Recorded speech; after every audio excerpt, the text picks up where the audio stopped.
आमच्या कार्यकर्त्यांमध्ये होतो ही कार्यकर्ते बैठक झालेली आहे. या बैठकीमध्ये सर्व आमदार, सर्व खासदार आणि पक्षाचे सर्व नेते उपस्थित होते आणि पवारांच्या बांधून हा पर्व बोलले. तर पक्षामध्ये सगळं काही आलबेल आहे का? कारण कालच्या बैठकीमध्ये सुनील तटकरे यांनी स्पष्टपणे नाराजी व्यक्त केल्याचं कळते. कारण अजितदादांच्या नंतर जे काही घडलं, प्रफुल्ल पटेल आणि मीच आमच्यावर ज्या पद्धतीने आरोप झाले, पक्षातला कोणताही नेता आमच्या समर्थनासाठी आला नाही, अशा पद्धतीची त्यांची नाराजी असल्याचं सांगतो मी. तरी ते भावना व्यक्त केल्या नाही. फक्त त्यांनी आपल्याला टार्गेट केलं गेलं होतं. वहिनींच्या शपथविधीनंतर अशा प्रकारच्या भावना व्यक्त केल्या. परंतु संपूर्ण पक्ष एकसंघ असल्यामुळे आणि त्यावेळेला सुद्धा वहिनींनी शपथ घ्यावी ही सगळ्या कार्यकर्त्यांची, सगळ्या आमदारांची म्हणजे कुटुंबियांची इच्छा होती. त्यामुळे त्यावेळेला ह्या दोघांना फक्त टार्गेट करण्याचा प्रयत्न करण्यात आला. याबद्दल खंत त्यांनी व्यक्त केली. हे करा कालच्या बैठकीत पेल्यातलं वादळ पेल्या आता हे आमचं होतं. त्यापूर्वी नवीनच सुरेशराव यांनी अध्यक्ष उपाध्यक्ष उपमुख्यमंत्री झाल्या होत्या आणि बजेट येणार होतं. त्यामुळे ते नंतर देतो असं सांगितलं होतं. अद्याप ते मिळालं नाही.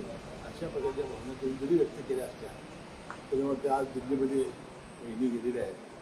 याचा निश्चितपणाने निर्णय होईल आणि भारतीय जनता पक्ष निश्चितपणानं सन्मान दाखवेल. 2029ला स्वबळावर निवडणूक लढण्यासंदर्भात भुजबळांनी सूचक विधान केलेलं आहे. भाजप जर तशी तयारी करत असेल तर आम्हाला देखील तयार राहावं लागेल, अशा पद्धतीचं सगळेच पक्ष अशा प्रकारची तयारी करत असतात.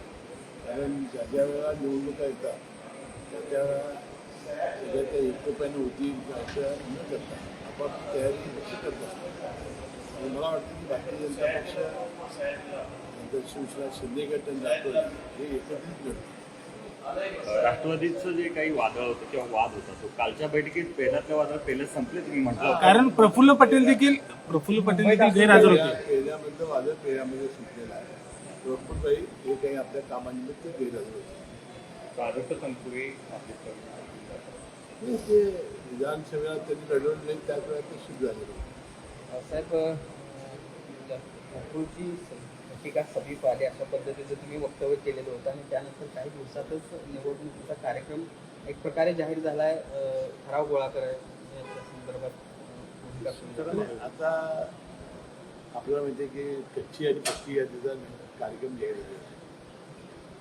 आता कच्ची यादी आणि पक्की यादी याचा अर्थ असा की संस्थाकडे ठराव जाणं आणि संस्थाने आपला जो व्यक्ती आहे त्याच्या नावाने ठराव करून पाठवणं आणि त्यानंतरचा पुढचा टप्पा आहे तो कच्ची यादी पक्की यादी पूर्ण झाल्यानंतर निवडणूक लागेल आणि आपल्याला माहिती आहे की ती सप्टेंबर महिन्यामध्ये लागण्याचा अंदाज आहे. आता आपण महायुतीमध्ये लढणार हे सातत्याने मी जाहीर केलेलं आहे. माझे मित्र सतीश पाटील म्हणाले की 12,000 वेळा मुश्रीफ साहेब महायुती हे शब्द त्यांनी उच्चारलेला आहे. आता पहिला टप्पा आहे की आपापली मतदार यादी आपापले लोक हे चांगल्या पद्धतीने कसं दिशा होतील हे पाहणार. त्यामुळे निवडणुकीचा अजून टप्पा पुढे आहे. पण त्यांनी राजश्री शाहू समविचारी आघाडी नावानं काल त्याला सुरुवात देखील केलेली आहे. त्यांनी काय करावं हा त्यांचा प्रश्न आहे आणि युतीने काय करावं आमचा प्रश्न. आमचं ठरलेलं आहे की गोकुळची निवडणूक लढवणं शिकणं आणि महायुतीचा चेअरमन करणं हे फायनल. सतेज पाटील एका वेळेला समविचारी आघाडीच्या माध्यमातून या सगळ्या निवडणुकीच्या कामाला सुद्धा लागलेले असे दिसत आहेत. महायुती कशा पद्धतीने पुढे जाणार, जागा वाटपाचा फॉर्म्युला काय? जागा वाटप आज होणार नाही. मतदार यादी जोपर्यंत होणार नाही तो ते जागा वाटप होणार नाही. मतदार यादीनंतर मुख्यमंत्र्यांच्या आणि जागा येऊ. आता एवढ्या जागा तेवढ्या जागा अजून कुठल्याही ठरलेल्या नाही. हा मतदार यादीनंतरचाच तो कार्यक्रम असतो. त्यामुळे आता करणं हे अति घाई होईल. पण भाजपला जास्त जागा दिल्या असं सांगितलं जातं. चपराक बसले असं म्हणायचं का? यांनी निवडणूक पुढे ढकलण्याचा प्रयत्न केला त्यांना चपराक आहे. सर्वोच्च न्यायालयाने सांगितलं की त्यांनी वेळेवर निवडणूक घ्या आणि त्यामुळे निवडणूक वेळेवर होते. पुढच्या निवडणुकीच्या पार्श्वभूमीवर सगळे अनावश्यक बाहेर आले. नागरिक मुस्लिमांवर आरोप करण्यात येतो.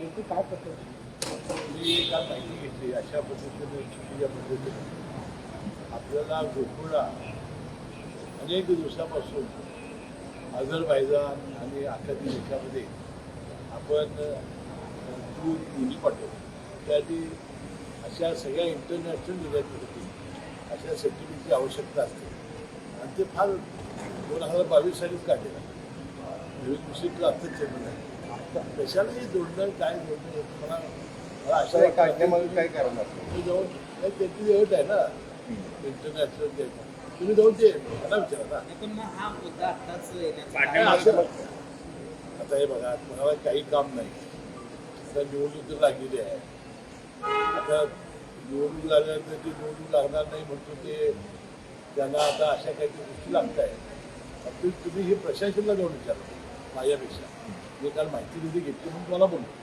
पण अशा पद्धतीचं सर्टिफिकेट नेमकं कशासाठी का आता जाऊन तुम्ही त्यांना विचारा प्रशासन तर दुसरी गोष्ट म्हणजे सीपीआरचं नूतनीकरण आता सध्या सुरू आहे अंतिम टप्प्यात आहे अशा वेळी अधिष्ठाता कार्यालय आणि शल्यचिकित्सक कार्यालय वाद सुरू आहे केंद्रीचा ताबा घेणार बघा राज्याचे मुख्यमंत्री देवेंद्र फडणवीस साहेबांचे असते त्याचं लोकार्पण होणार आहे मी या सगळ्या अधिकाऱ्यांना सांगेन की यांनी शांत राहा लोकार्पणापर्यंत काही आता तिथं सिव्हिल सर्जन बसवतं ते खरं आहे परंतु ही कायम चल आणि अचल मालमत्ता ही कायमपणानं जी आता वैद्यकीय शिक्षण विभागाकडे आहे आम्ही आणि सामाजिक आरोग्यमंत्री आंबेडकर साहेब बसून त्यावर मार्ग काढू तोपर्यंत अधिक गडबड अधिकाऱ्यांनी करतो खरं तर साहेब कोकणातल्या विधान परिषदेच्या जागेवरून तडजोड झाल्याचं कळतंय. विधान परिषदेची ही जागा राष्ट्रवादी आपल्याकडे घेऊन पालकमंत्रीपद हे शिवसेनेला देणार आहे असं कळतंय. आपण जे सांगितलं ते मी ऐकलेलं आहे प्रसार माध्यमामध्ये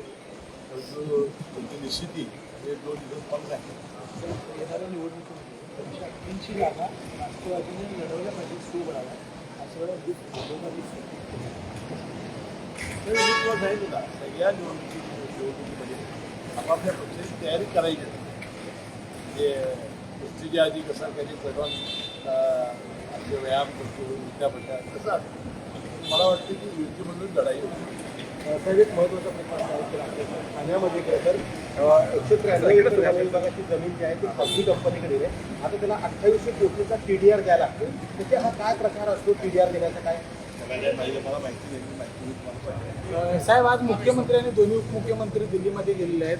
साखरेचा उद्योग आर्थिक संकटात साकारला आहे. त्याची चर्चा केली जाणार. 2 प्रश्नासाठी ते आज दिल्लीला गेलेले आहेत एक कांदा आणि एक साखर कांद्याचा प्रश्न तुम्हाला माहिती आहे की कांदा स्वस्त त्यामुळे शेतकऱ्यांना फार मोठी करायला लागलेला आहे साखरेचा प्रश्न अतिशय गंभीर झालेला आहे मला तर एक साखर कारखानदार म्हणाला की साहेब आता अशी आपल्याला वेळ आलेली आहे की आपण सामुदायिक आत्महत्या करण्याची वेळ आलेली आहे इतके पद्धतीनं अडचणी तयार झालेल्या आहेत बँकेची अडचणी तयार झालेल्या आहेत की साखर कारखान्याची तयार झाल्या आहेत म्हणून या बैठकीमध्ये साखर कारखान्यांना लोन देणं वीज करणं साखरेचे दर वाढवणं इथेनॉलचा दर वाढवणं अशा प्रकारचे मार्ग काढून केंद्र सरकार दिलासा देईल असं माझं मत आहे थँक्यू